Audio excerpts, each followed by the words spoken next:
Bonjour à tous et bienvenue pour cet épisode numéro 154 du Basket Lab, le laboratoire du jeu. Alors, aujourd'hui, 10e numéro de notre top 100, la C-Lab. Donc, la C-Lab, évidemment, vous connaissez notre top 100 joueurs de 2023, un top 100 participatif, où on essaye de recevoir plein de monde de médias différents, bien entendu, et le format, c'est on prend, à partir d'une playlist, 5 noms, au hasard, on en discute, et on les classe, et on les rajoute au classement, et donc aujourd'hui, après le 10e numéro, nous aurons un top 50. Et donc aujourd'hui, on reçoit sur le podcast quelqu'un que vous connaissez, puisque c'est Lucas Saidi, Lucas de Basket Info, Lucas de l'Écho des Parquets, évidemment, et Lucas Saidi, également traducteur de livres comme Les Phoenix Suns à la vitesse de la lumière, le très fameux 7 Seconds or Less, c'est Lucas qui l'a traduit il y a quelques années, et puis Jordan, la loi du plus fort, là encore un autre grand classique de la littérature basket américaine, les fameuses Jordan Rules. Donc voilà, Lucas est traducteur de ceci, et puis aussi, Lucas est auteur, puisque Lucas a aussi écrit un bouquin lui-même qui s'intitule Kobe Bryant, l'homme aux 1000 visages. Donc, aujourd'hui, dans notre laboratoire de recherche sur le jeu, 10e numéro de notre top 100, la C-Lab. Bienvenue dans le Basket Lab.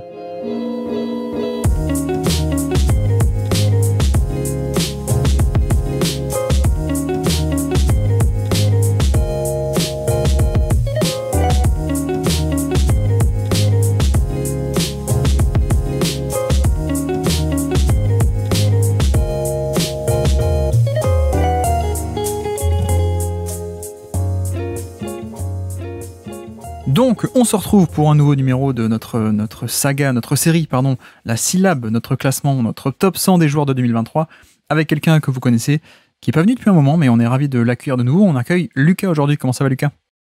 Ça va très bien, salut Guillaume. Ça faisait effectivement assez longtemps qu'on ne s'était pas eu dans une émission tous les deux.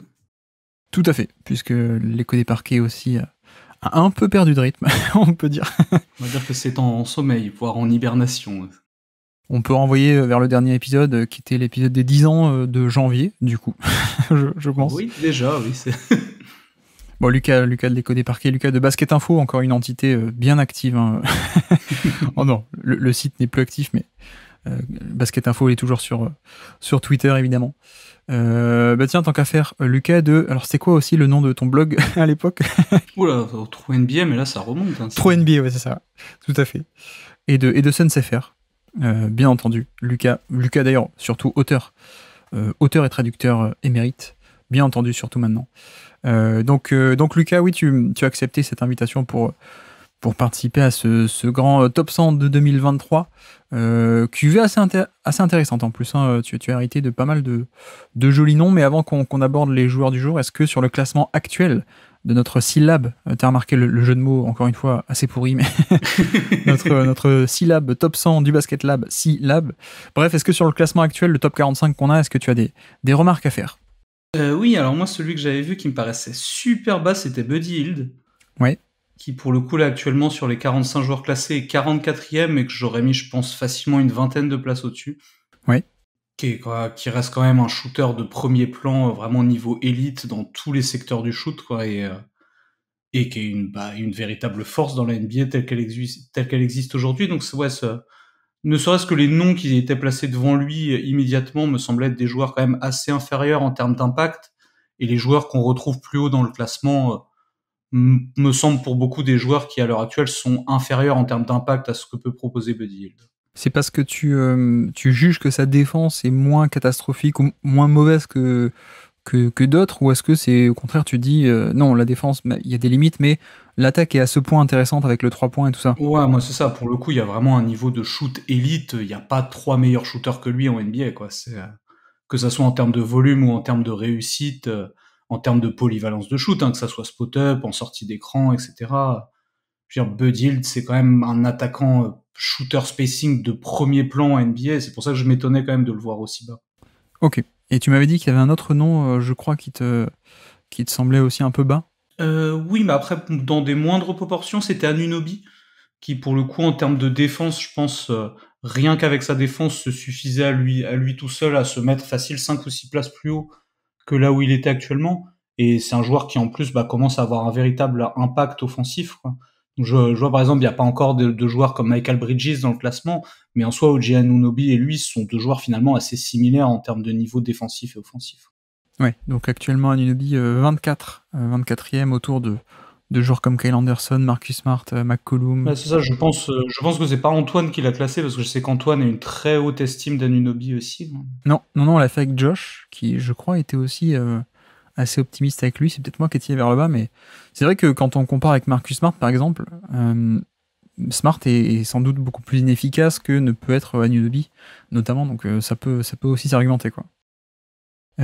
Ok, et d'autres remarques sur le classement, notamment peut-être en tête, on commence à avoir pas mal de gros noms, mais je sais que là, dernièrement sur le Discord, c'est le nom de James Harden qui était remonté un peu en disant finalement, est-ce que James Harden, vu le déclin, est-ce que vraiment il est meilleur que des Trae Young ou que des Paul George, qui est moins créateur mais plus complet? Ça te choque pas a priori tant que ça?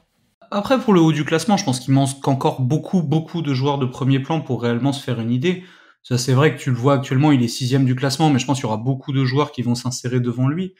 Mais après, moi, en termes de playmaking, James Harden, ça reste toujours le même niveau, quoi. C'est vrai qu'en termes de scoring, il y a eu clairement un déclin qui est pas simplement lié à un changement de rôle, qui est simplement lié à un déclin du joueur.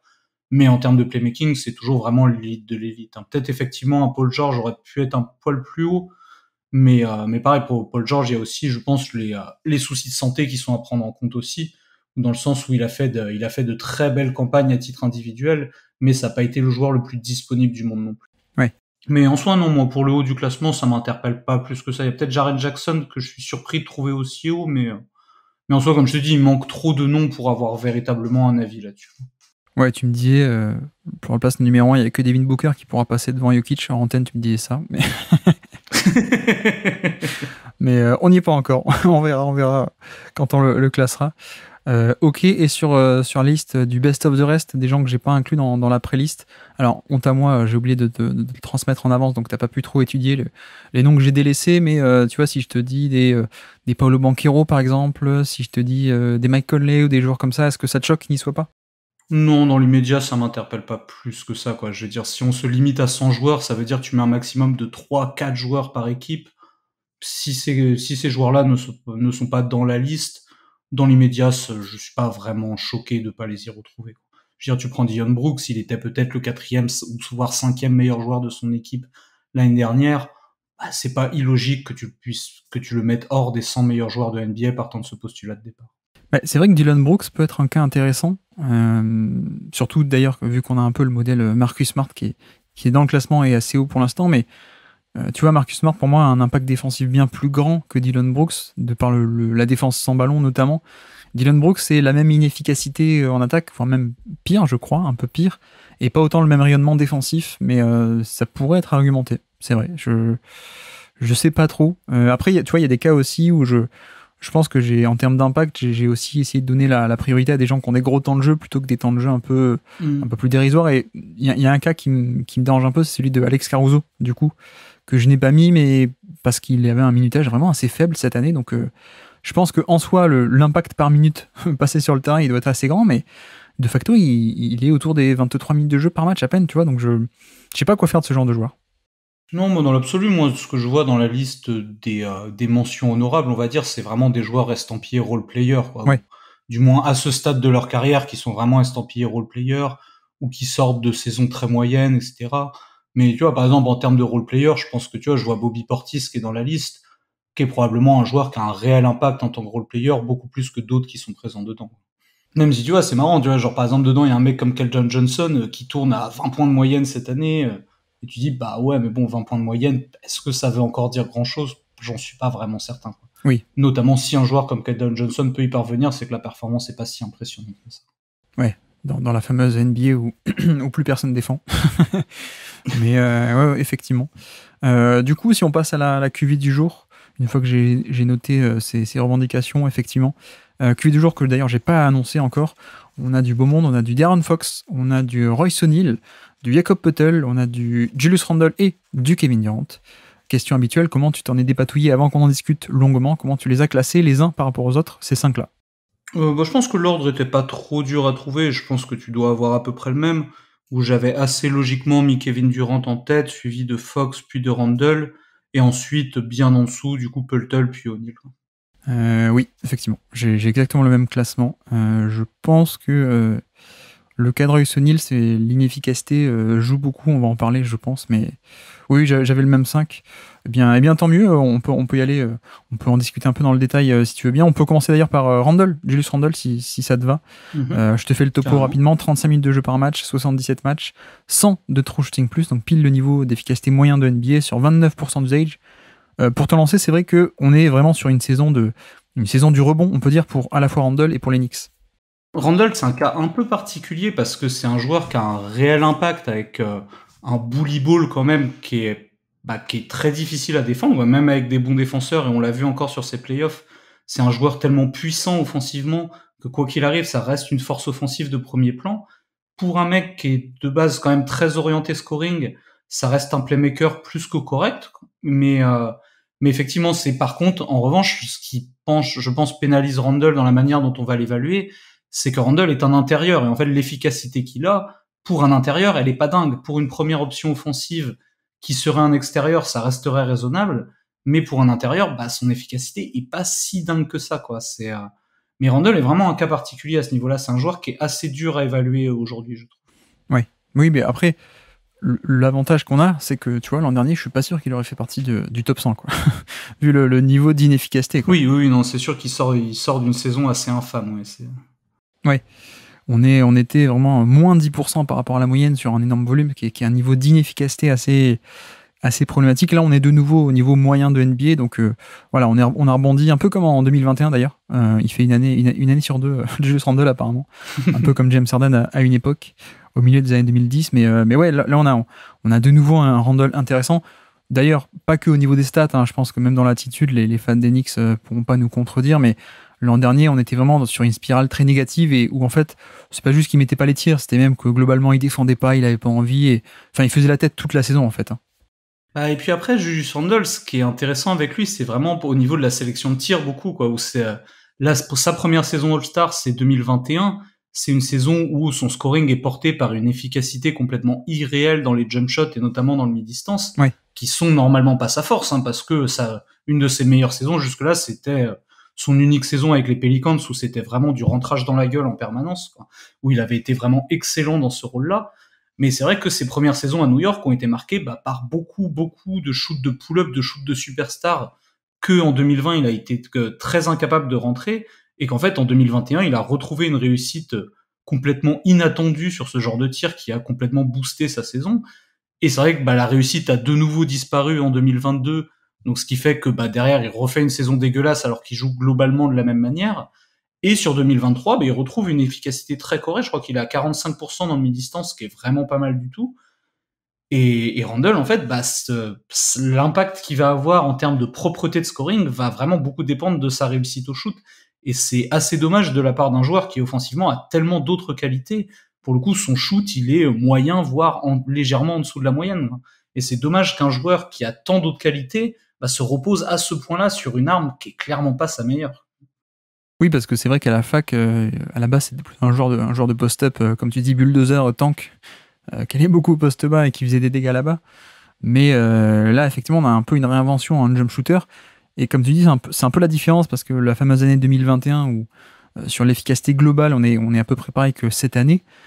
Donc au niveau de l'efficacité moyenne de NBA par rapport au contexte de jeu et de l'époque, on parle pas des chiffres bruts mais relatifs à la moyenne de l'époque, de l'année en question, bref.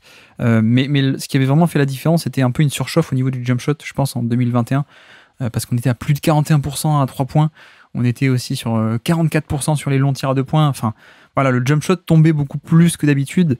Je pense qu'il y avait un côté, tout le monde a bien shooté en 2021 parce que les salles étaient vides, etc. Il y a plein d'exemples comme ça, mais Julius Randle est un peu un de ces cas-là. Mais ce qui est intéressant, c'est que cette année, en 2023, on a un scoreur qui est de nouveau efficace, mais plus de la même manière. C'est-à-dire qu'il le fait, mais sans cette surchauffe au niveau du jump shot. Et au contraire, tu vois, au niveau des tirs à 2 points, donc si on enlève un peu la surchauffe à 3 points, tir à 2 points, il est passé de 47% à 55% sur tous les tirs à 2 points. y compris une bonne efficacité au niveau du panier, 68%, alors qu'avant il stagnait autour des 60%. Donc vraiment, je trouve que cette année, on a un joueur qui est relativement efficace, mais qui surtout le fait sans une surchauffe et sans ce côté aléatoire du jump shot qui rentre plus que ce qu'il ne devrait, entre guillemets. Je trouve qu'on a aussi un côté efficace, un peu plus efficace en tout cas dans le jeu. Après, il y a aussi la question de comment est-ce qu'on juge son scoring qui, mine de rien, s'inscrit pas totalement dans un fond de jeu collectif. Je sais pas ce que t'en penses. Bah, disons, moi, je te rejoins en tout cas sur le jump shot dans un premier temps, qui fait que vraiment là, cette année, on a des moyennes de réussite au tir qui correspondent à un bon Julius Randle, quoi. Pas un Julius Randle en surchauffe comme tu disais, mais juste un Julius Randle qui joue bien en fait, qui est pas sur une réussite complètement irréelle, qui est pas sur une réussite vraiment crado comme la saison précédente. On est vraiment sur la réussite que ce genre de joueur est censé avoir, et ses pourcentages paraissent cohérents, quoi. Le truc après, c'est que son rôle, mine de rien, a quand même pas mal évolué avec l'arrivée de Brunson, où il est quand même beaucoup moins dans un registre playmaker qu'il pouvait l'être ces 2 dernières années, où quand même beaucoup du jeu de New York gravitait autour de lui. Et je pense que c'est pour ça que ce côté scoreur un peu soliste que tu décrivais à l'instant, prend plus de sens en 2023 parce qu'il y a un vrai playmaker maintenant à côté de lui, quoi. Chose qu'il n'y avait pas du tout avant. Et le fait d'avoir justement un joueur qui prend les responsabilités de la distribution, etc., fait que Randle, lui, peut vraiment se concentrer sur un rôle de scoring qui, de facto, prend plus de sens aussi dans un collectif. Par exemple, tu vois, s'il avait été vraiment dans ce rôle ultra perso il y a 2 ans, ça aurait pas du tout collé parce que New York avait besoin d'avoir un point d'ancrage intérieur qui soit capable de diriger le jeu, etc. Là, c'est plus réellement un besoin qu'ils ont, alors vraiment uniquement par séquence. Et de facto, le scoring de Randle a beaucoup plus de sens parce que le collectif est beaucoup plus cohérent lui-même en termes de profil de joueur.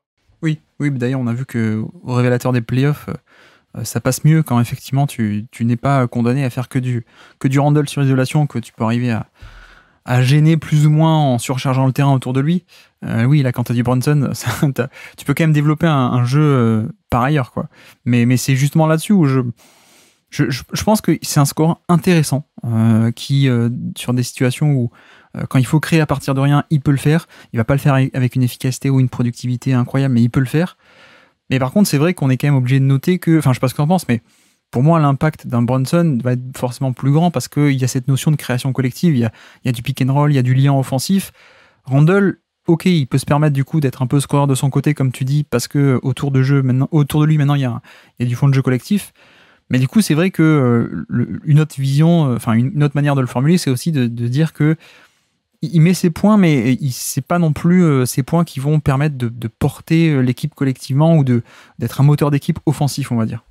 Non, mais je suis d'accord avec ça, mais dans la mesure où Randle, comme on le disait, a une efficacité cette saison qui est plutôt bonne à son échelle, mais qui est pas non plus une efficacité qui explose le plafond, quoi. Ouais. Et logiquement, quand tu es justement un attaquant qui ne vit que par son scoring, d'une certaine manière, il faudrait logiquement que tu sois vraiment au-dessus de la moyenne pour que ça soit cohérent de te confier à ce point-là la balle, tu vois. Genre, par exemple, Embiid, qui est pas un gros playmaker, qu'est-ce qui fait qu'on s'appuie autant sur lui? Le fait qu'il ait une efficacité absurde au scoring sur un volume gigantesque. Et pour le coup, Randle, il a un volume qu'on peut qualifier de gigantesque, mais avec une efficacité légèrement supérieure à la moyenne et pas plus. Pour autant, je veux dire, New York était dans le top 3 des attaques cette saison, et je pense que si c'est le cas, c'est parce que c'est plus facile de créer du jeu autour d'un point d'ancrage aussi menaçant que Randle, quoi. C'est-à-dire, c'est un peu du spacing inversé, dans le sens où au lieu de mettre des shooters qui vont te créer de l'espace pour que tu puisses jouer, tu mets un mec qui est tellement menaçant sur sa puissance intérieure que ça va resserrer la défense et ça va donner de l'espace à tes shooters, en fait.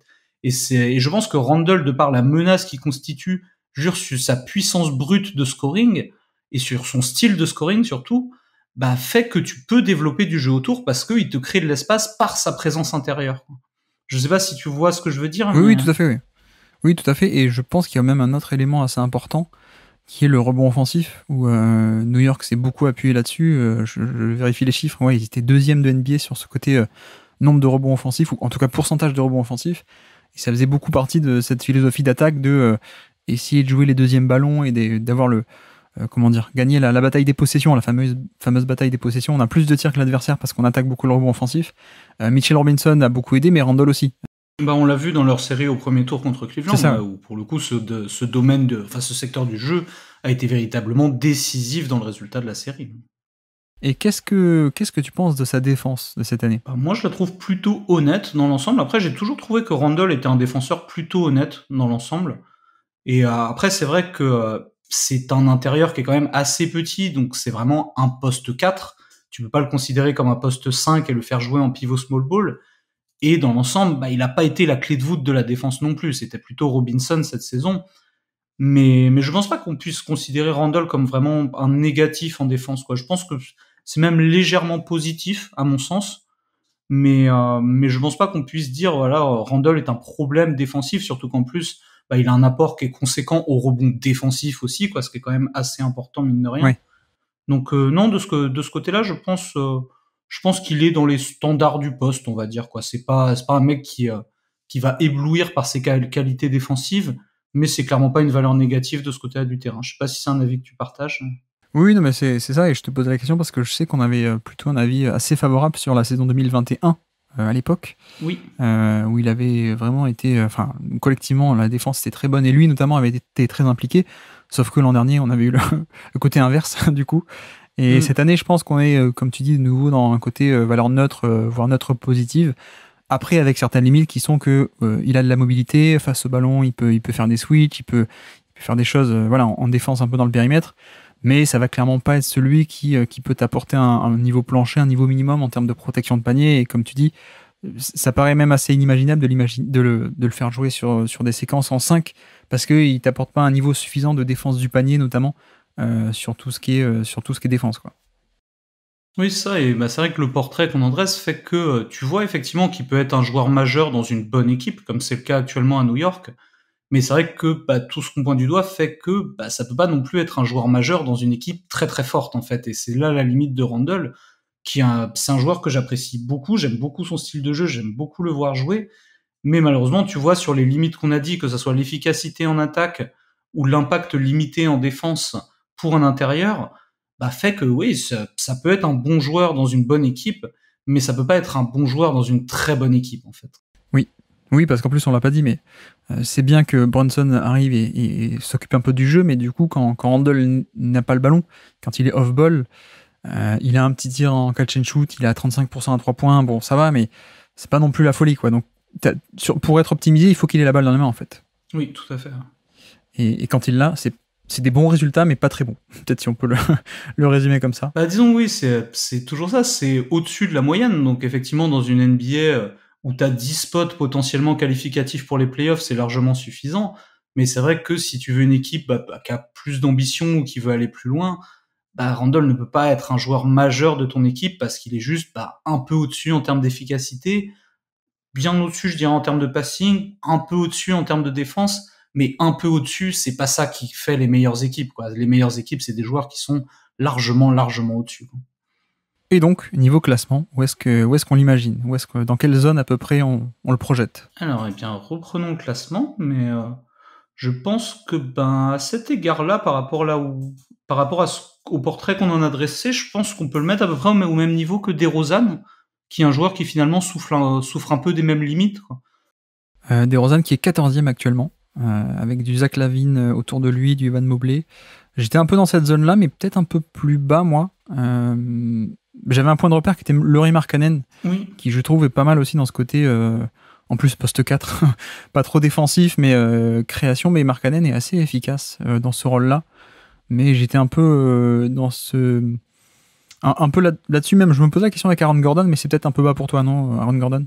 Ouais, je pense qu'Aaron Gordon a des qualités qui sont pas similaires, mais qui clairement peut pas être un joueur de premier plan comme peut l'être Randle, quoi. Gordon reste un joueur de complément, et à mon sens, ce simple fait suffit à le mettre en dessous, quoi. Ouais, on est plus sur un joueur de bout de chaîne et de finition, là où Randle, mine de rien, il y a cette création. Bah c'est ça, ouais, comme on disait, il peut quand même être un acteur majeur d'une bonne équipe comme l'ont été les Knicks cette année, quoi. C'est une équipe qui fait une demi-finale de conférence, il en est un des deux meilleurs joueurs, c'est quand même pas un mince achievement, quoi. Par rapport à Desmond Bane aussi, c'est vrai que ça peut s'argumenter. Et Markkanen, par rapport à Markkanen? Effectivement, je dirais assez kiff-kiff, quoi. Markkanen a vraiment un gros impact offensif en termes de qualité vraiment du scoring, mais défensivement, ça reste quand même encore pénalisant pour lui, et c'est un joueur qui, mine de rien, dépend encore un peu du collectif, même s'il a énormément progressé en dribble. Ça reste un joueur qui a besoin quand même d'être complété par des joueurs qui viennent pallier certaines des lacunes qu'il a. Ok. Je trouve qu'au contraire, Randle est un joueur plus autonome à l'heure actuelle que les Markkanen. Ok. Eh bien, mettons-le là, si on est à peu près dans cette bonne zone. Je pense que ça fera l'affaire. Très bien. Et donc petit quiz pour finir. Tu t'y attendais ou pas à des petits quiz? Bon, c'est quand même des quiz beaucoup plus light que la centaine. Hein. C'est juste pour des kickers sur le terrain pour se rappeler des bonnes actions de cette année. Et donc, nous sommes le 30 janvier 2023. Un dunk assez agressif, et d'ailleurs un dunk en partant sur sa droite, assez bizarre, contre Toronto. Est-ce que tu es capable de me citer des joueurs sur le terrain au moment de ce dunk de Julius Randle qui part main droite, mais qui dunk main gauche, hein, cela dit, contre Toronto? Contre Toronto, 30 janvier, donc avant la trade deadline. Ouais. Donc je vais dire Anunoby, Siakam. Non, aucun des deux n'est sur le terrain. Ah, flûte. Barnes.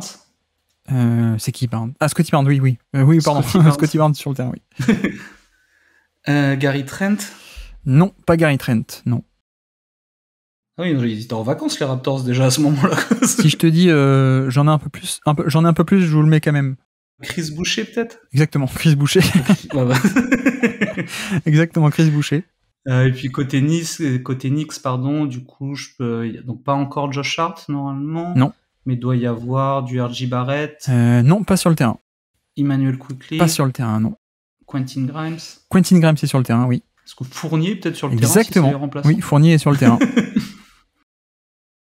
Si c'est les remplaçants, il n'y a pas Brunson du coup, je pense. Si, il y a Brunson. Si, il est là. Il y a Brunson. Okay. Il te manque le pivot. Robinson? Non. L'autre. L'autre, je saurais. Qui est passé par les Rockets, par les Clippers surtout, l'an dernier. Enfin, l'année d'avant.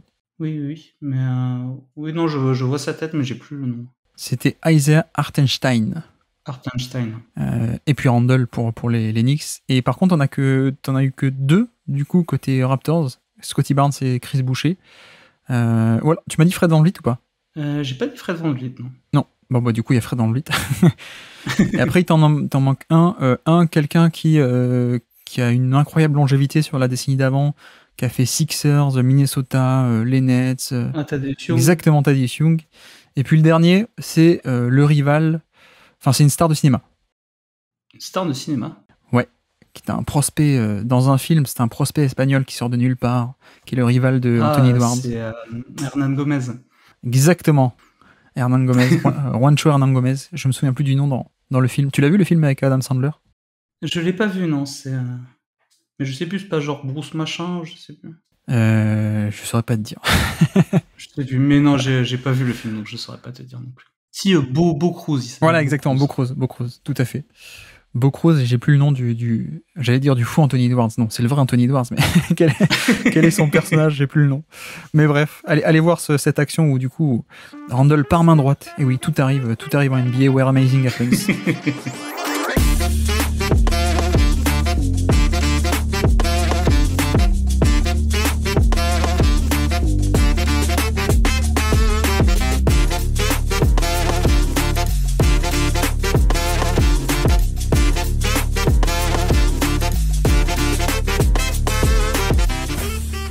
Avançons, allons, si tu veux bien, restons à Toronto, Jakob Poeltl, si ça te dit. Jakob Poeltl, 26 minutes de jeu par match en moyenne sur cette saison 2023, 72 matchs, 109 de true shooting plus, donc plus 9% d'efficacité par rapport à la moyenne, sur un usage de 18%, donc assez modeste comme volume de responsabilité. Mais c'est vrai que c'est pas trop ça qui compte pour te lancer. On est quand même plutôt sur un pivot défensif, et même un pivot défensif parfois un peu sous-estimé, j'ai envie de dire. Bah ouais, pour le coup, Poeltl, c'était même assez surprenant cet été qu'il reste à Toronto, dans le sens où c'est un joueur qui a prouvé ces dernières années quand même que ça pouvait être un vrai poste 5 qui te tient ta raquette, quoi. C'est vrai que d'un côté, il a ce côté vraiment rim runner DeAndre Jordan presque, qui paraît appartenir à un autre temps en exagérant un peu, à une époque où on cherche des pivots capables de switcher. C'est pas du tout le cas de Poeltl, mais par contre, c'est vraiment un point d'ancrage défensif assez impressionnant, quoi. Très gros contreur, grosse envergure, bon sens du timing, bon placement, très bon rebondeur également. Et j'ai été assez surpris finalement que ça soit pas un joueur plus demandé sur le marché cet été, même si je pense que le contrat qu'il a reçu, il n'y a pas beaucoup d'équipes qui étaient en mesure de le donner à un joueur comme lui.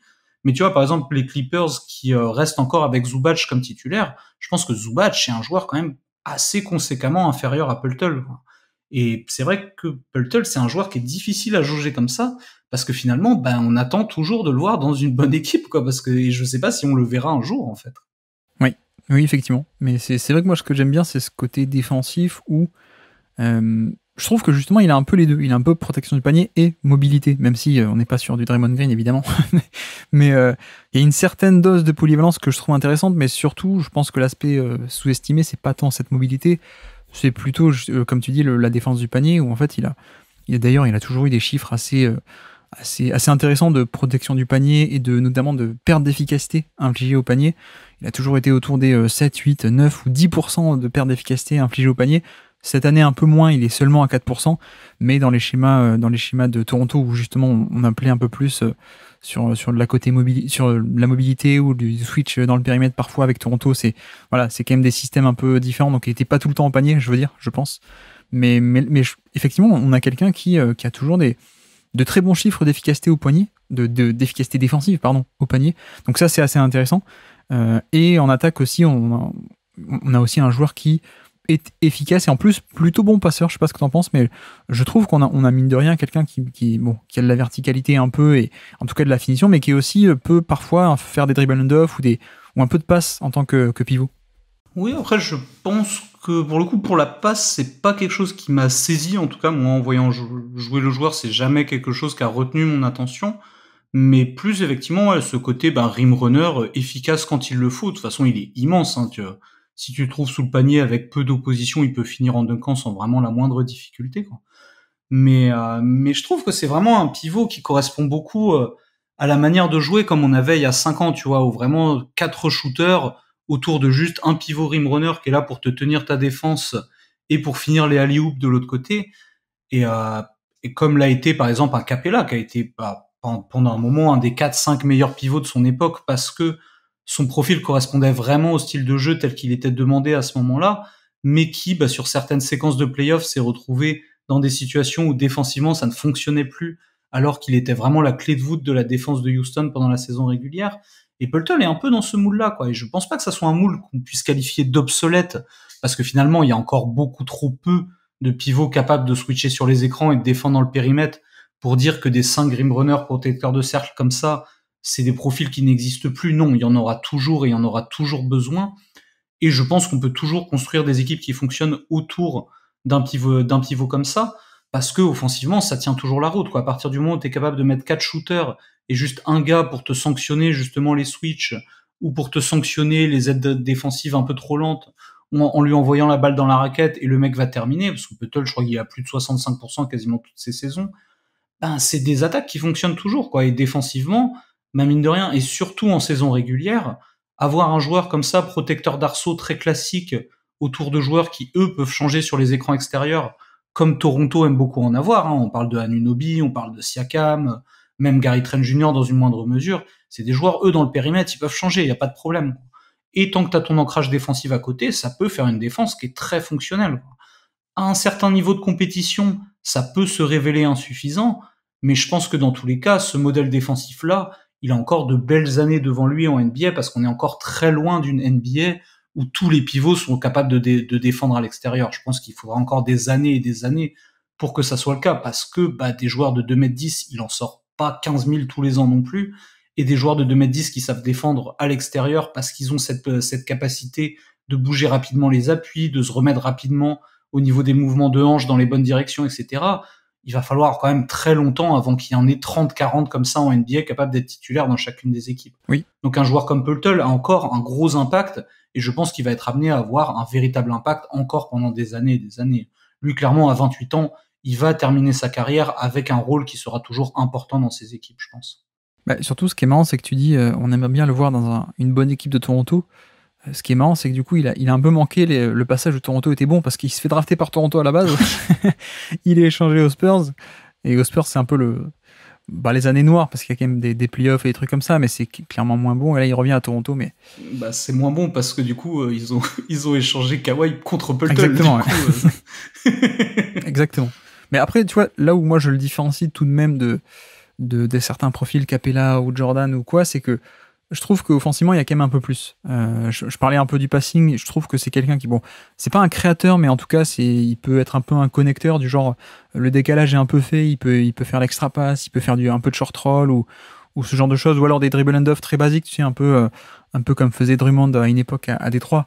C'est pas la folie, mais il peut le faire. Ce que peuvent pas forcément faire des profils Capella ou Jordan. Il a plus de toucher de balle aussi, un peu autour du panier ou ce genre de choses. Donc, je pense qu'il est sans doute un peu moins méga explosif, mais un peu plus de compétences offensives, peut-être toucher de balle, passing, pas des tonnes, mais juste un peu.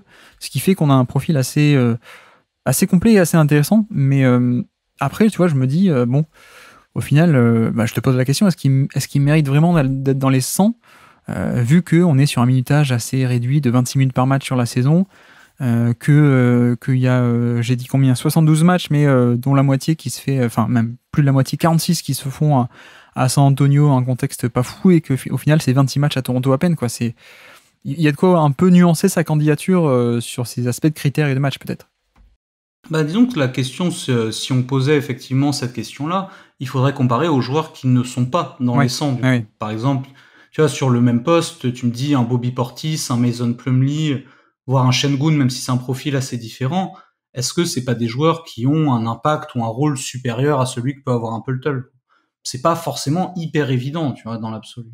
J'avoue que face à Mason Plumlee, quand même, je prends Poeltl. Ouais, mais après, tu vois, je vois les mecs qui sont dans le classement. Je vois par exemple là que c'est vrai qu'il est actuellement en dernière position, mais pour moi, un RJ Barrett est à l'heure actuelle en NBA un moins bon joueur qu'un Jakob Poeltl. Oui, d'accord. D'ailleurs, si on peut faire la transition vers le classement de suite. Où est-ce qu'on le projette, du coup, Poeltl? Là, de ce que je vois du classement, je pense que le mettre à la hauteur de Capella aurait du sens, un peu au vu de ce qu'on a pu dire. Ouais, je suis assez d'accord. D'autant plus que Capella a un peu ce même truc de...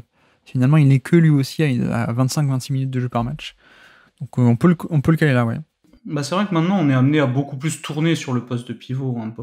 Beaucoup plus que ça l'était par le passé, je pense. Oui, effectivement. Je pense que le côté protecteur de panier a pas mal de valeur, donc ça me va de le mettre devant plein de 3&D sympathiques, mais qui ne sont que des extérieurs. Si tu veux, on peut le mettre au-dessus de Capella et en dessous de Scottie Barnes peut-être, parce que Scottie Barnes a quand même un peu de création offensive, lui. Ouais, ça me semble pas mal, hein. Je pense qu'à l'heure actuelle, Poeltl est probablement un meilleur joueur que Capella. Ok, ça me va, super, faisons ça. On tombe assez rapidement d'accord sur le classement, tant mieux. Comme ça, il y a plus de temps pour le jeu. Nous sommes, petite trivia pour finir, le 16 mars 2023. C'est un splendide dunk de Jakob Poeltl contre OKC, donc à l'époque où il jouait à Toronto déjà, 16 mars. Est-ce que tu es capable de citer des joueurs sur le terrain au moment de ce dunk? Ce poster dunk même, je dis pas sur qui, mais ce poster dunk de Poeltl contre OKC. Du coup, je vais retenter les Raptors, vu que j'en ai déjà eu pas mal avant. Si lui est sur le terrain, doit pas y avoir Boucher, je pense. Non. Est-ce qu'il y a Siakam? Non, pas sur le terrain, non. Gary Trent? Oui, Gary Trent. Anunoby? Oui. Van Vliet? Oui. Et du coup, il doit y avoir un autre grand, Scottie Barnes, peut-être? Tout à fait, oui, tout à fait. Ok, Toronto, c'est fait. Du coup, ça a l'air d'être plutôt les titulaires. Donc, côté Oklahoma City, on va dire Gilgeous-Alexander. Oui, c'est lui qui se fait un peu postériser, d'ailleurs. Josh Giddey. Josh Giddey n'est pas sur le terrain, non. Ok. Alors, est-ce qu'il y a Jalen Williams? Il n'y a pas Jalen Williams. Est-ce qu'il y a Jalen Williams? Il y a Jalen Williams, en effet. L'intérieur, ouais. Est-ce qu'il y a... Non, le Gensdort, il a pas beaucoup joué cette saison, je saurais. Si, il était là. Il était là. Et sinon... Et il te manque deux petits. Deux petits. Ouais.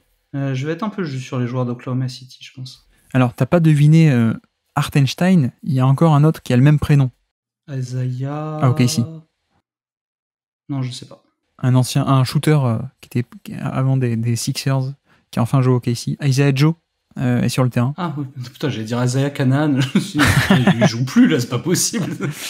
Non, et on n'a pas Terrence Mann, on a Treman. Exactement, on a Treman sur le terrain. Il fait un line-up assez petit, pour le coup. Ce qui est dangereux parce que de l'autre côté, Toronto est toujours oui, quand t'as un mètre de 2,20 m en face, oui, ça. Tout à fait. Tu risques de te faire marcher dessus un peu.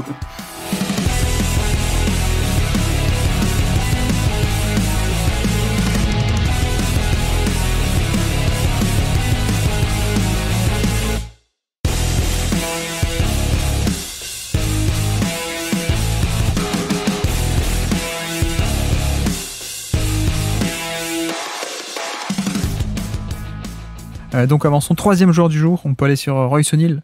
Royce O'Neal, notre ami Royce O'Neal, 32 minutes par match en moyenne cette année pour Royce O'Neal, 76 matchs, 93 de true shooting plus à peine, donc moins 7% par rapport à la moyenne au niveau de l'efficacité au scoring, c'est très très peu, et en plus sur un volume de 14% d'usage à peine, un petit volume d'utilisation.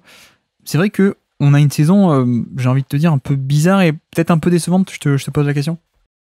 Alors décevante, je dirais pas, parce que d'un côté, O'Neal, on a quand même découvert un profil chez lui qu'on lui connaissait pas jusque-là de ses années à Utah, avec des vraies qualités à la passe qui n'avaient pas été mises en valeur jusque-là, quoi. Notamment, il a commencé la saison, mec flirte avec le triple-double sur genre les 4 ou 5 premiers matchs de l'année. C'était quelque chose quand même d'assez inattendu de sa part. Effectivement, la réussite est quand même en chute nette par rapport à ses années Utah, mais il faut dire que Utah était quand même une attaque super bien rodée, dans laquelle il y avait vraiment juste à attendre la balle et mettre les tirs. Là, il a eu plus la balle dans les mains, ce qui, je pense, explique le fait qu'il était moins efficace, mais qu'il y a eu une production, en tout cas en termes de passes décisives, assez supérieure, sans pour autant que les pertes de balles augmentent beaucoup, et ça, pour le coup, je pense que c'est quand même à saluer. Mais pour le coup, j'ai pas eu l'impression, en tout cas en le voyant jouer à Brooklyn, de voir le même joueur que j'avais vu jouer au Jazz. J'ai trouvé son utilisation très différente, les qualités mises en avant extrêmement différentes aussi, et bah, du coup, je suis pas vraiment fixé sur le joueur qu'est Royce O'Neal à l'heure actuelle, parce qu'entre celui qu'on a pu voir à Utah dans un collectif ultra fonctionnel et celui qu'on a pu voir à Brooklyn dans un collectif un peu biscornu, mais plutôt performant par moment, je sais pas exactement je sais pas exactement le joueur qu'est Royce O'Neal à l'heure actuelle.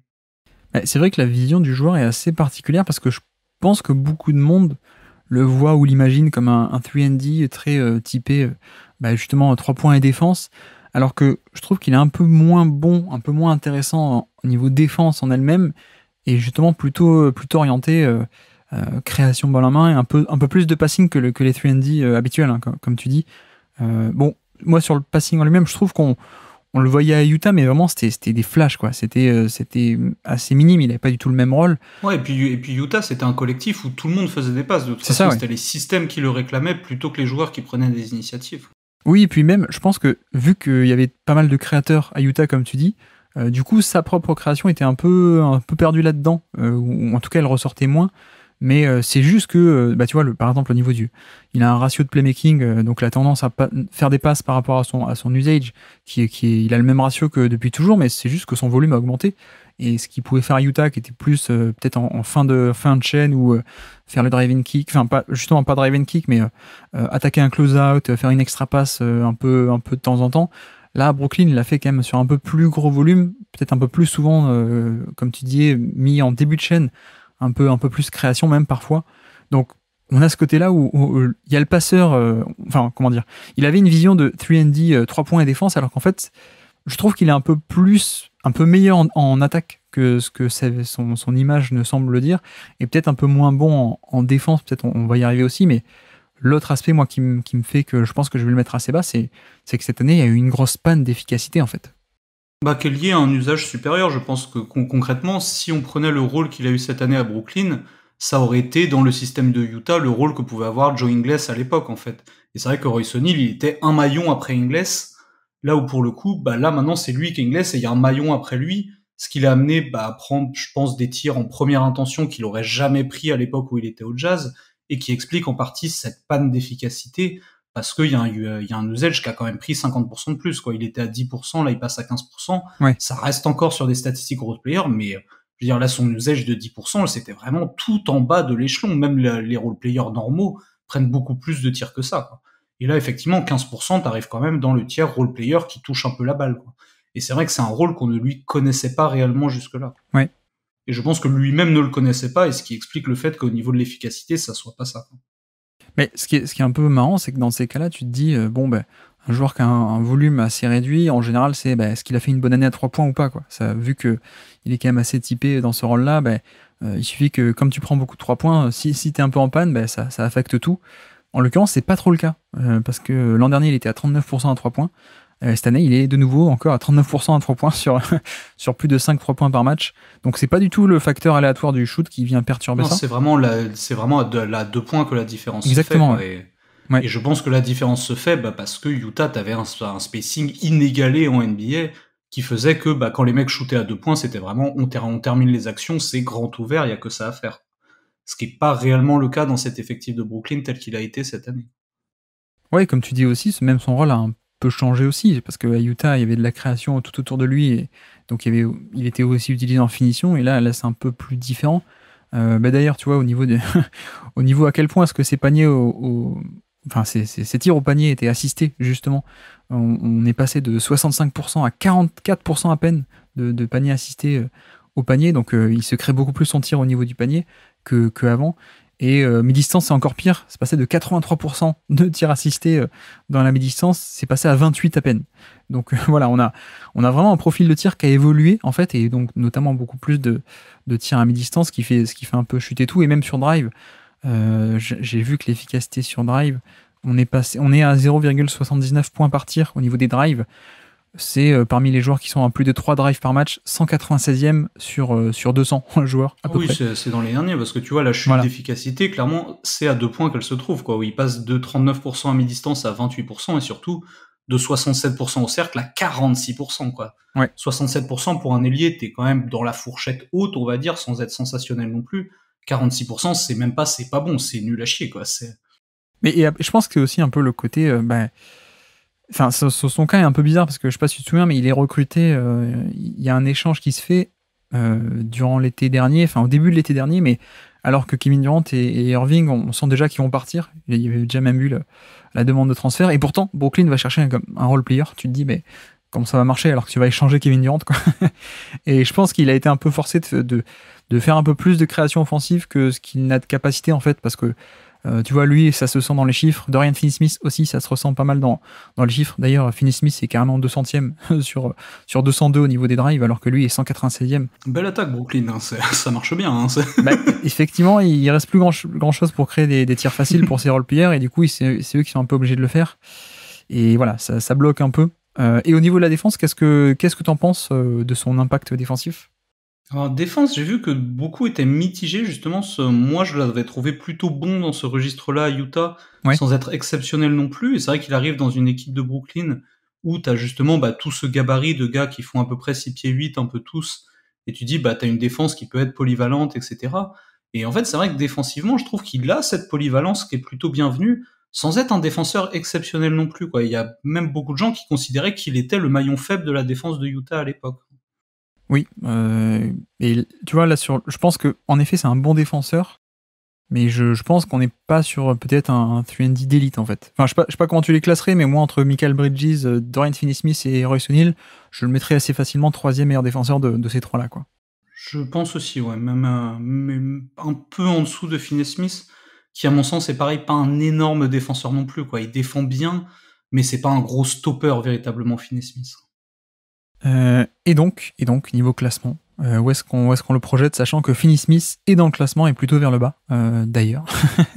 Oui. Je pense à peu près à la même hauteur, en soi. Hein, ouais, je pense aussi. Donc il y a du Bogdanovic, du Bogdanovic pas loin, Keegan Murray un peu au-dessus, mais Keegan Murray est efficace cette année, alors que là on juge que 2023, et en 2023 il n'a pas du tout été efficace, donc... Parce que je vois qu'effectivement, c'est vrai que celui qui clôture le truc pour le moment, c'est Barrett. Et c'est vrai qu'en soi, dans une équipe, je pense que je préfère quand même avoir O'Neal que Barrett, dans le sens où au moins O'Neal, il connaît ses limites, tu vois. Même si là, on a dit qu'il prenait des shoots qu'il savait pas trop mettre, au moins, il en prend pas beaucoup, quoi. C'est contrairement à Barrett. Oui. Mais non, je pense qu'on peut le mettre à la même hauteur que Finney-Smith. Ouais. Après, à toi de voir si tu préfères le mettre un peu au-dessus ou un peu en dessous. Moi, je préfère O'Neal que Finney-Smith à titre personnel. Disons qu'il y a plus de création en plus. Il y a plus de création, mais en même temps, il y a aussi pas mal de valeurs qui fuient au niveau de l'efficacité. Et si j'arrive à le retrouver, mais je crois que Finney-Smith aussi est pas top au niveau efficacité cette année, donc en plus, ça s'entendrait totalement. Ah oui, il est encore plus inefficace, Finney-Smith. Donc oui, on peut mettre Royce O'Neal devant. Ouais, ça me va. Ok. Eh bien, super, faisons ça. Et donc, si j'arrive à le faire, hop, voilà. Et donc, petit quiz pour finir, petit trivia. Nous sommes le 18 novembre, cette fois, 18 novembre 2022, en début d'année. C'est un tir au buzzer de Finney-Smith. Alors, c'est pas un pull-up, c'est un rebond offensif. Est-ce que ça te parle, un rebond offensif au buzzer contre Portland ? Pas du tout. Est-ce que tu es capable de me citer des joueurs sur le terrain, donc, de ce Brooklyn-Portland ? Alors, je pense qu'il doit y avoir Kevin Durant dans toute logique. Oui, c'est lui qui manque le tir. Ça paraît logique que ça soit lui qui le prenne. Oui, c'est ça. Du coup, il doit y avoir Finney Smith et O'Neal doivent être là tous les deux, je pense. Finney Smith est encore à Dallas. Finney en Smith est début encore d'année. à Dallas à ce moment-là. Ouais. Donc il y a Royce O'Neal, oui. Dinwiddie est déjà là. Non, encore à Dallas, lui aussi, du coup. Hmm. On a du pain demi. Si ça te parle. Harris, mais Oui. lequel? C'est Harris, ouais. Joe Harris. Claxton est sur le terrain? Claxton n'est pas sur le terrain. Il nous manque quelqu'un qui n'est pas du pain demi, mais qui est une épice, du coup. Seth Curry. Exactement, Seth Curry. Ah oui, non, pourtant c'est bizarre qu'ils aient mis tous les shooters s'ils n'avaient que 2 points de retard à ce moment-là. Oui, et du coup, il nous manque un autre shooter qui d'ailleurs est chez toi maintenant. Des Nets?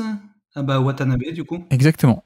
Yuta Watanabe, j'allais dire qu'il a le nom de la franchise du Jazz, mais Yuta Watanabe, mais ça ne s'écrit pas pareil. Et côté Portland, est-ce que tu as des joueurs sur le terrain au moment de ce buzzer beater? Si on est en novembre, il y a peut-être encore Lillard. Oui. Anthony Simons. Oui. Nurkic, peut-être? Non, pas sur le terrain. On est en small ball.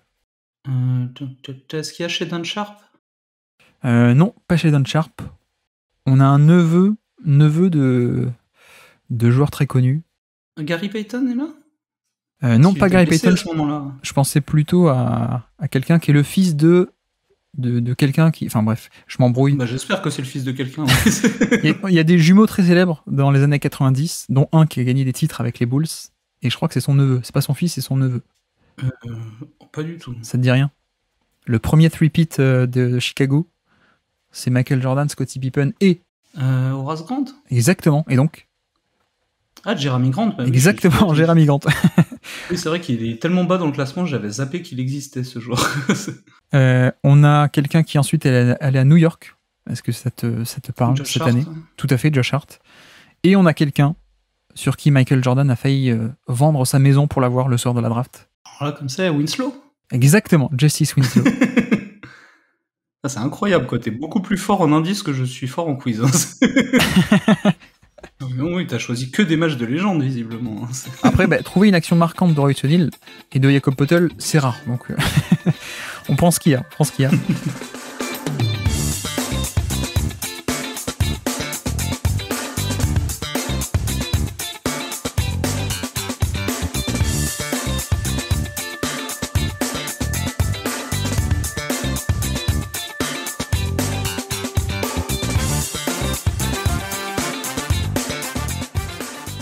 Tiens, allons sur De'Aaron Fox, quatrième joueur du jour, un peu plus sexy peut-être pour nous.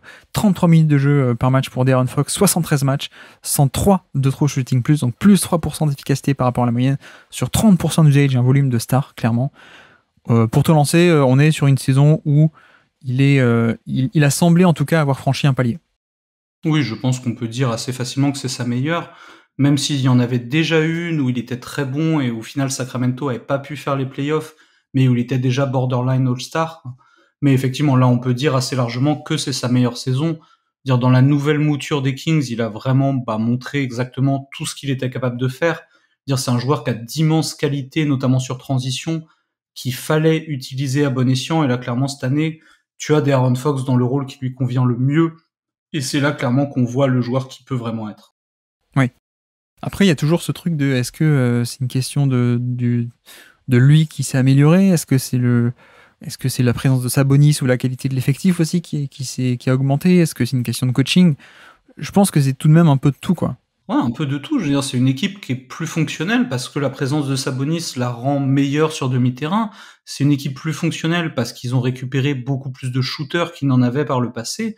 Et c'est une équipe plus fonctionnelle parce que le coach veut qu'elle court davantage et que ça correspond aux forces des joueurs du roster, quoi. Donc, et je pense aussi qu'ils se sont appuyés vraiment sur ce que leurs deux meilleurs attaquants savaient faire de mieux, c'est-à-dire De'Aaron Fox dicter le rythme du match et Sabonis enchaîner les hand-offs sur demi-terrain.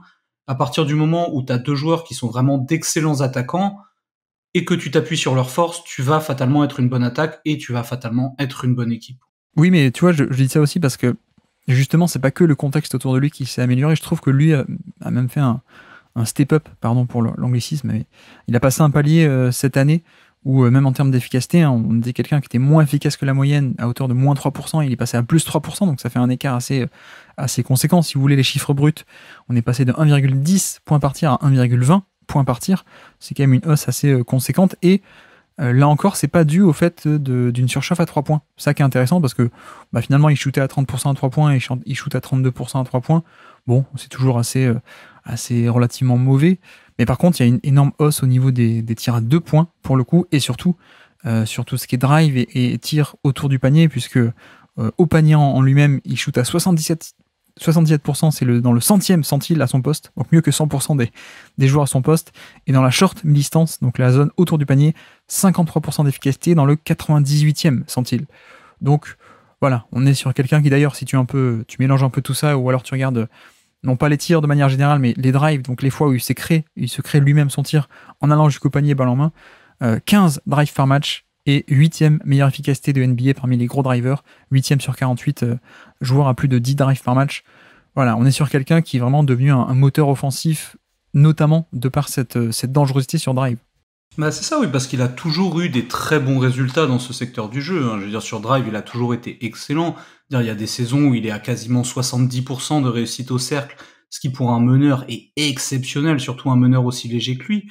Mais je veux dire, là, 77%, on n'est pas sur des trucs où c'est très bien pour un meneur, quoi. C'est même pour Antetokounmpo, c'est bien, quoi. Ouais.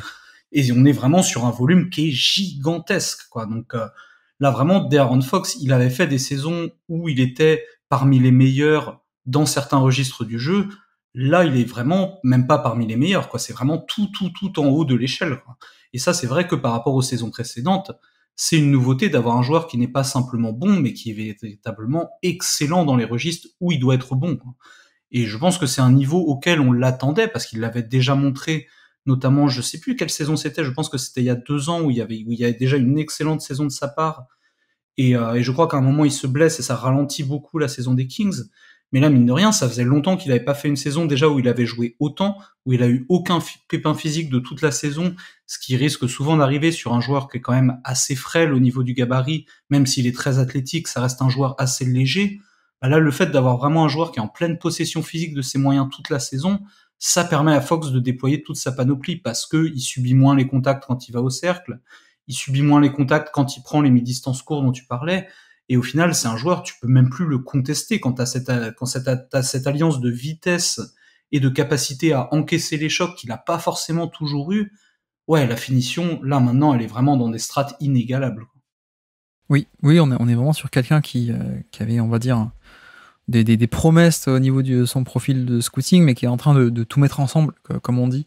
Voilà, il a la taille, il a l'explosivité, la rapidité, le premier pas, le dribble, et en plus, comme tu dis, il s'est aussi un peu renforcé physiquement, donc on a cet aspect-là qui est bien. Et d'ailleurs, il est très efficace sur drive, 8e meilleur de NBA parmi les gros drivers, mais comme tu dis, 77% au panier, ça montre qu'il n'y a pas que des drives en fait. Ça qui est intéressant aussi, c'est qu'il y a pas mal de cuts et de paniers un peu plus faciles, de catch and finish au panier, donc il y a aussi ce côté polyvalence où il n'est pas obligé d'opérer que avec la balle dans les systèmes de Sacramento. Il arrive aussi à bouger sans ballon, et donc ça fait forcément des points un peu plus faciles, bien sûr. Et puis après, on a aussi, mine de rien, un passeur qui est assez intéressant, même si c'est pas non plus son passing qui est à l'origine de toute l'attaque et qui porte l'attaque d'un point de vue création collective. Non, sur demi-terrain, en termes de passing et de création, je pense que Sabonis reste quand même le joueur essentiel de cette attaque, mais c'est aussi le fait qu'il y ait les deux, en fait, qui la rendent aussi dangereuse, quoi. Si effectivement, tu vas monter très haut pour contester les mains à main et aller gêner les shooters de Sacramento, bah, t'ouvres d'énormes couloirs de drive à Fox. Et d'un autre côté, si tu fermes les couloirs de drive de Fox, tu vas te faire allumer par les shooters de Sacramento sur les mains à main de Sabonis. Donc t'as pas réellement de bonne réponse, parce que les deux joueurs sont vraiment très complémentaires l'un de l'autre.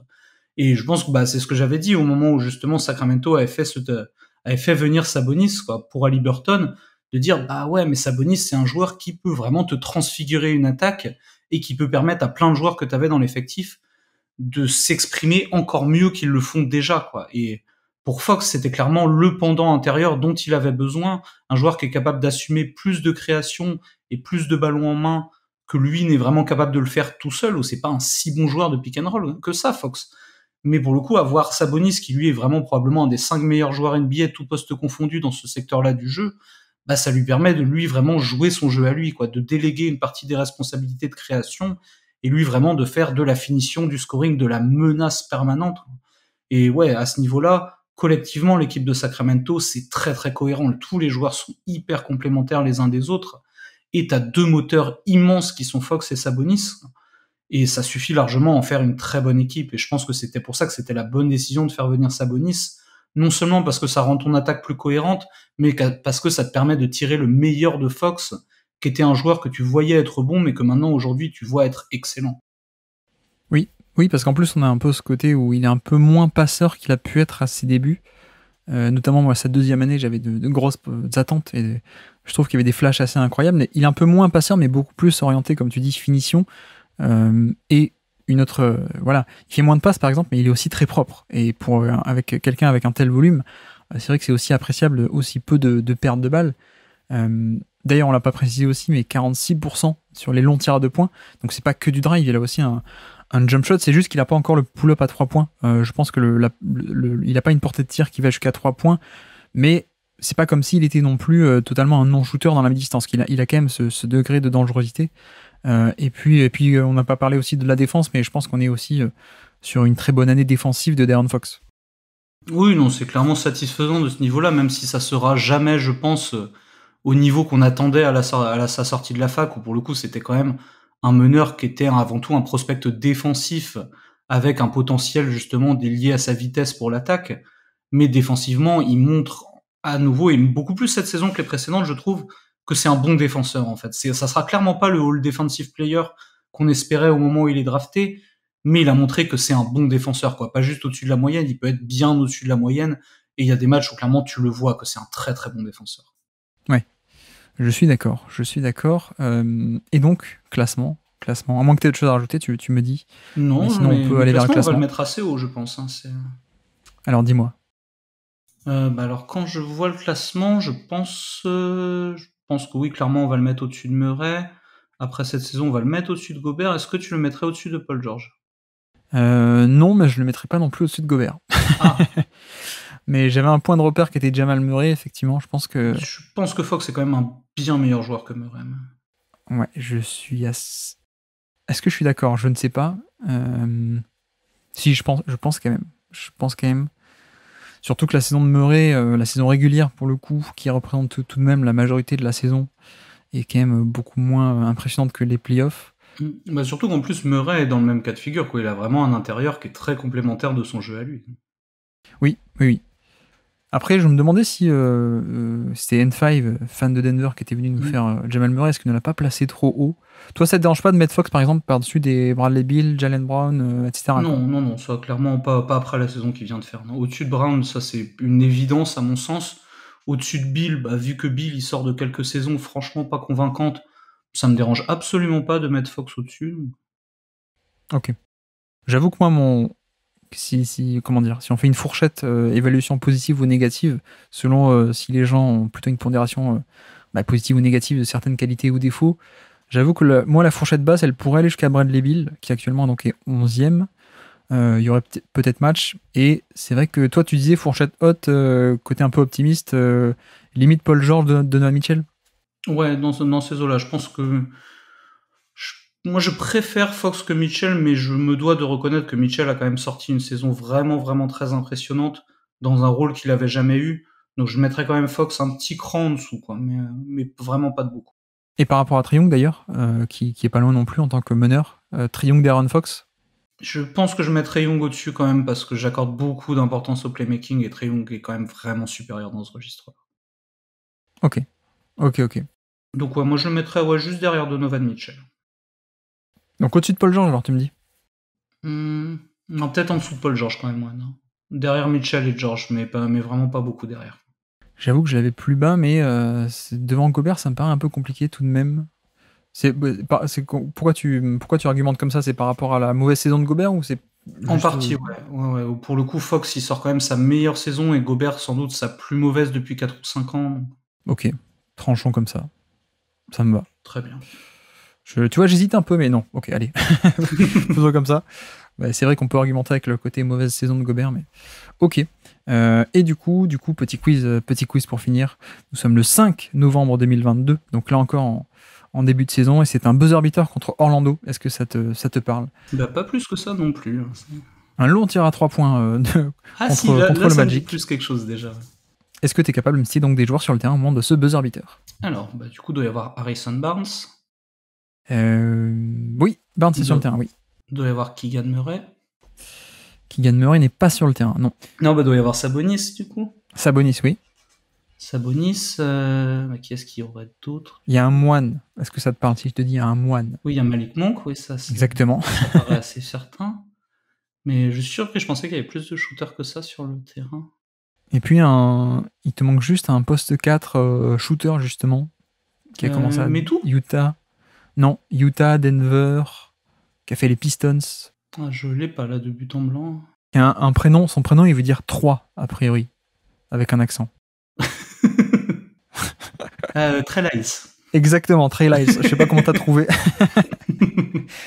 Je sais pas comment t'as fait pour trouver. Mais ok. Et de l'autre côté? Et du coup, côté Orlando, doit y avoir Franz Wagner. Oui. Cole Anthony. Pas Cole Anthony, non. Fultz. Non, plutôt un meneur défensif. Comment il s'appelle? Suggs? Oui, tout à fait. Doit y avoir Banchero, du coup. Oui, il est là. Est-ce qu'il y a Bol? Tout à fait, Bol est là. Il y a Bol. Chance. Il m'en manque combien encore? Il t'en manque un. Il te manque quelqu'un... C'est ce que Christian Clavier dit dans Le Visiteur. Alors oui, mais... C'est pas jour-nuit, c'est... c'est ok, mais ok qui? Ouais, justement, c'est Chuma. Ah oui, ok, du coup. Vraiment, les indices sont spectaculaires. Je suis étonné que tu aies trouvé le OKK de Christian Clavier. C'est ça, être un cinéphile avant tout. Hein, oui, tout à fait, oui.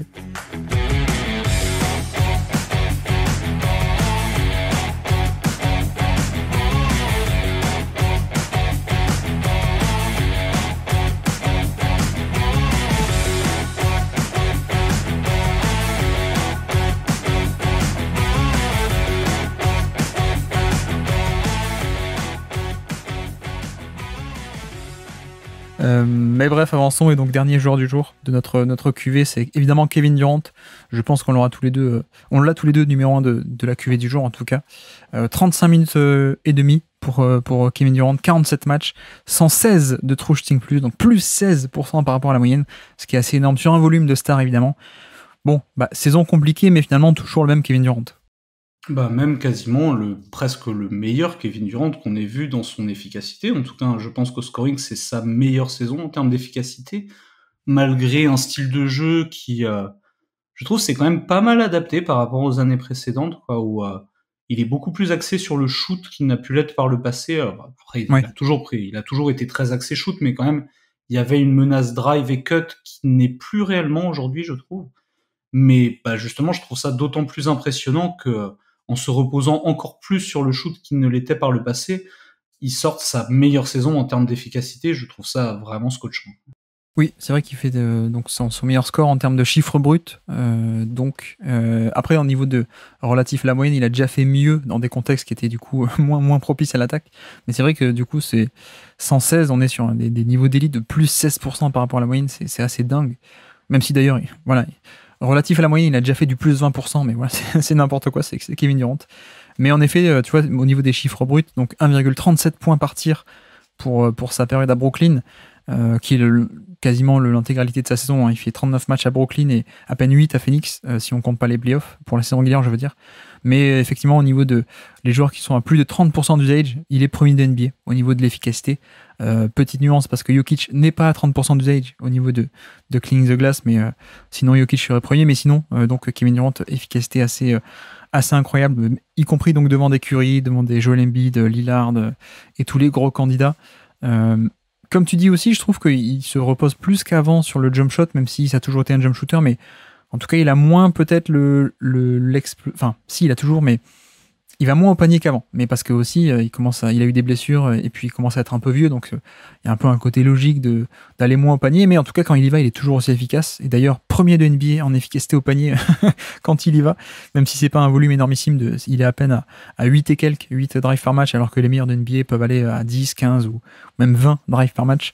Donc il y va plus autant qu'avant, mais toujours aussi efficace, c'est toujours aussi létal au niveau des drives. Catch and shoot, pareil, 43% à 3 points, enfin je sais pas trop quoi dire qu'on n'a pas déjà dit sur Kevin Durant, tellement le score est assez incroyable, quoi.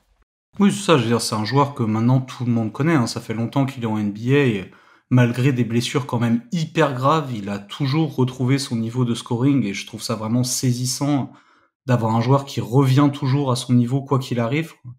Mais comme on disait, effectivement, son style de jeu a quand même évolué, même si c'est un joueur qui a toujours été porté sur le shoot en premier lieu. Et on a pu voir par le passé, notamment beaucoup à l'époque de Golden State, une vraie menace en cut où vraiment il recevait la balle lancée, en fait, et c'était là Ouais. qu'il était une menace terrifiante, c'est qu'avec ses jambes immenses, en 2 foulées, il était au panier, il pouvait aller monter au dunk directement, quoi. Et là, déjà, quand il arrive à faire ça, il n'arrive pas forcément à aller jusqu'au dunk, il va plutôt se retrouver à prendre un petit shoot à 2 mètres du panier, en fadeaway par-dessus la défense, et même de manière assez rare, finalement, on le voit plus tant cut que ça, quoi. Il devient vraiment quasiment un joueur exclusif d'isolation.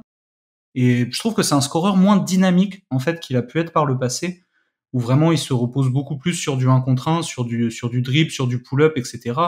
Beaucoup plus que sur vraiment du catch and shoot, ou du cut, ou des départs ligne de fond, etc., comme il avait pu le faire avant.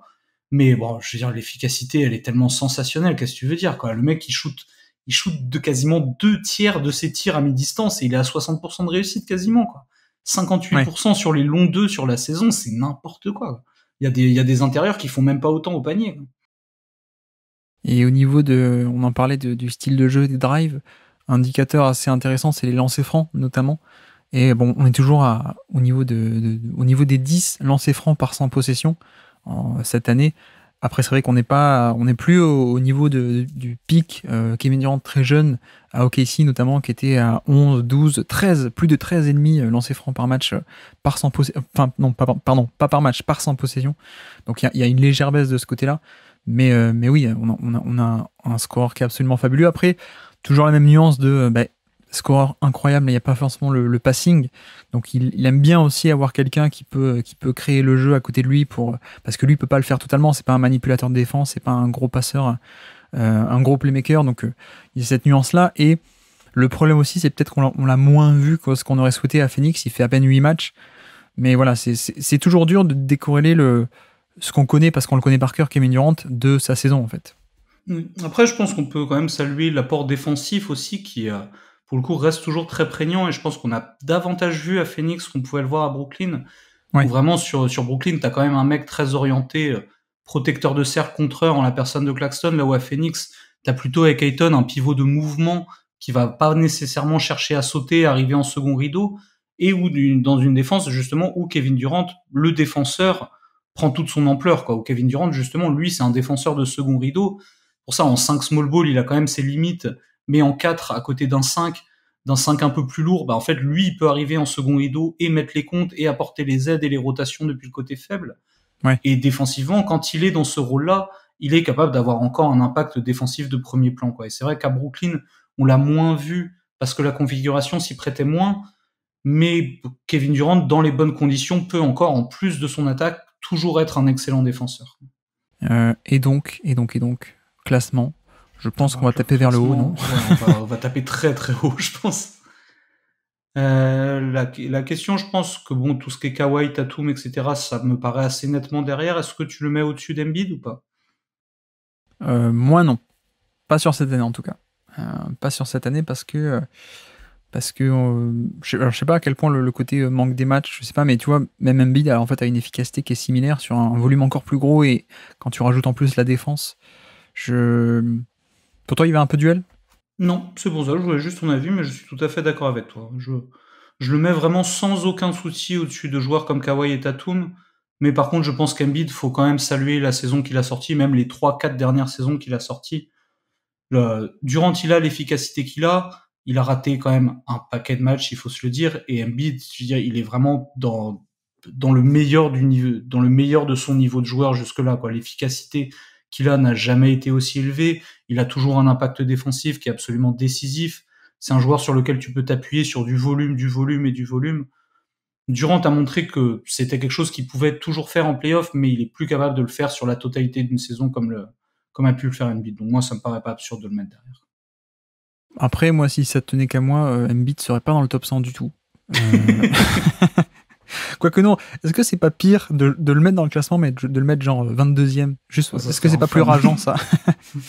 Non, petite blague par rapport à MVP, bien sûr.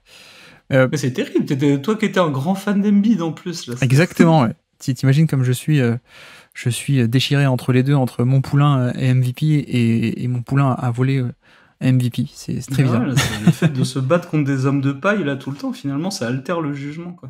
Ah, c'est terrible. Mais bref, non, mais blague à part. Est-ce que par rapport à Kawhi Leonard, toi, tu dis Leonard et Tatum, tu te poses même pas la question alors? Ah non, moi pour le coup, c'est quand même un gros cran en dessous de ce que Durant peut produire. Quoi. Surtout de ce que Durant a fait niveau efficacité cette saison. Je veux dire, si Tatum qui sort sa meilleure saison, il a pas le niveau d'efficacité de Durant, c'est qu'il peut pas être devant. Quoi. Tatum, en effet, peut-être pour Kawhi Leonard, je me pose un peu plus la question parce que il y a tout de même beaucoup plus de passing. Ouais, non, mais c'est vrai qu'il y a un écart d'efficacité. Alors que Durant, on reste quand même dans un registre assez similaire tous les deux. Oui, et puis Durant est plus efficace au niveau du scoring. Donc oui, après, on même parle assez vraiment largement de l'efficacité, ça reste l'élite de l'élite, tous les trois. Mais... Ouais, après, bon, enfin, on est tellement habitué à n'importe quoi avec Kevin Durant. Tu vois, Kawhi est très efficace à plus 7, Kevin Durant est à plus 16. Voilà, effectivement, c'est une autre marche, un autre palier, donc ouais, ok, ça me va. Bah, mettons-le là. Non, ouais, c'est quand même une autre dimension encore. Ouais, on aimerait juste que ces joueurs-là soient moins souvent blessés, mais c'est un peu c'est un peu malheureux. C'est malheureusement, comme on dit. Mais bref, ok, eh bien, petit trivia, petit quiz pour finir. Si ça te va, nous sommes le 4 novembre 2022. Nous sommes sur une action, un crossover sur Daniel Gafford. Il fait déraper Daniel Gafford. Il le fait tomber par terre. Est-ce que tu es capable de me citer des joueurs sur le terrain au moment de ce crossover légendaire? Et ben du coup, oui, en tout cas, je vois l'action, mais c'est vrai que je vois pas trop les mecs qu'il y a autour. Mais c'est normal. En théorie, il y a peut-être Kyrie. Non, Kyrie. Kyrie. Non. Du coup, on va rester sur les Nets. On va dire, il y a peut-être O'Neal. Non, Finney-Smith pas encore, mais O'Neal est déjà là. O'Neal n'est pas sur le terrain. Harris et Curry y sont. Harris, oui. Curry aussi, ou alors j'ai mal noté, mais oui. Claxton y est. Claxton n'y est pas, non. Est-ce que Cam Thomas y est? Oui, il y a Cam Thomas sur le terrain. Yes. Est-ce que Watanabe y est? Yuta Watanabe est sur le terrain. Et donc oui, non, pardon, il n'y a pas Curry. Il y a Cam Thomas, Joe Harris, Kevin Durant, Yuta Watanabe, et il manque un 5e, qui est plutôt un meneur. C'est un meneur australien. Ah, Patty Mills. Exactement, Patty Mills. Patty Mills est côté Washington. Côté Washington, du coup, Bradley Beal, il jouait encore quand même, normalement en novembre. Il jouait, mais il n'est pas sur le terrain au moment de l'action. Alors, Washington, par contre, Porzingis. Maintenant, s'il y a Gafford, il n'y a peut-être pas Porzingis. Exactement. Ça paraît un peu déraisonnable. Monte-Morris. Oui, Monte-Morris est là. Comment il s'appelle, Delon Wright? Non, mais on a Monte-Morris et on a un autre ancien des Nuggets. Il y en a beaucoup des anciens des Nuggets. Le rival de Torrey Craig. L'imposteur. Non, Darrell Arthur, il joue plus. Non. Je sais pas pour celui-là. Un joueur qui est drafté par Portland, mais qui a joué longtemps à Denver, ça te dit rien. Il a un homonyme footballeur qui cassait la gueule à tout le monde en première ligue, qui a joué à Newcastle et à l'OM d'ailleurs. Ensuite, il a fait une année à l'OM, je crois. Will Barton. Exactement. Exactement. Homonyme donc de Joe et Barton. Absolument. Et il t'en manque deux étrangers d'ailleurs. Il y en a un qui a fini aux Lakers. Il y a peut-être Avitia. Exactement. Alors, c'est pas celui auquel je pensais. Et Hachimura, du coup. Oui, tout à fait. Rui Hachimura et Deni Avdija qui est sur le terrain. Et donc, voilà pour ce crossover. Et donc, voilà pour notre classement. On a plutôt bien travaillé. Mais en tout cas, merci beaucoup, Lucas, d'être passé sur le Basket Lab et sur la syllabe, cette série avec un superbe jeu de mots, comme tu l'as vu. Merci beaucoup de m'avoir réservé un panel de joueurs intéressant cette fois-ci. C'est vrai qu'il est plus fourni que celui de l'été dernier. Merci à tous d'avoir suivi cet épisode, j'espère que ça vous aura plu. Et donc voilà pour notre top 50. Ça commence à prendre forme petit à petit, ce qui veut dire aussi que ça commence un peu à être compliqué d'aller dans la précision d'un côté, mais aussi d'avoir un peu tout en tête. Donc forcément c'est un peu le boxon, hein. Plus on va augmenter le nombre, plus on va avoir du mal à s'y repérer, mais c'est aussi pour ça que on le fait avec plein de mondes de médias différents, et plein de mondes qui viennent m'aider sur ce top 100 participatif, et non pas un top 100 que je pourrais faire tout seul de mon côté. Et donc, nous, de notre côté, pour la prochaine fois, on va se retrouver pour un épisode des stats de la saison. Les stats de la saison des Boston Celtics. Et donc, sur ce, je vous remercie une nouvelle fois de nous avoir écoutés jusqu'au bout. Un grand merci évidemment à Lucas d'être passé sur le podcast. Et moi, je vous dis à très bientôt. Ciao.